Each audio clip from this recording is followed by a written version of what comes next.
পেছনা বেড়া এটি হলো নয়ারহাট হজরত কুতুবুল আকতাব হজরত আলী শাহ রহমতুল্লাহ আলাইহি কাঁচা বাজার জামে মসজিদ কবরস্থান।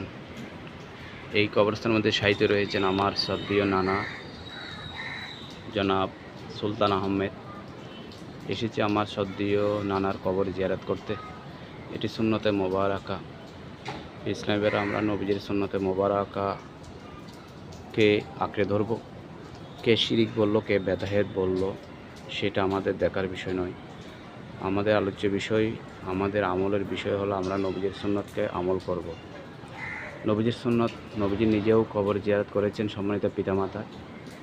সাহাবীদেরকে নির্দেশ দিয়েছেন যে বলেন তোমাদেরকে আগে এক সময় নিষেধ করেছিলাম, কিন্তু আবার তোমাদেরকে হুকুম দিচ্ছি করার জন্য।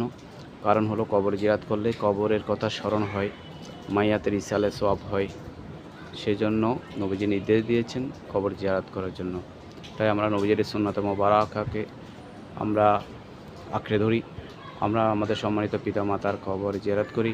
কবর জিয়ারতে এসে আমরা আল্লাহ সুবহানাহু ওয়া তাআলার কাছে একটা ফরিয়াদ করি, রাব্বির হামহুমা কামা রাব্বায়ানি সগীরা ওয়াগফির রাব্বির হামহুমা কামা রাব্বায়ানি সগীরা। এই আবেদনটা আমরা আল্লাহ সুবহানাহু ওয়া তাআলার নিকট করে থাকি।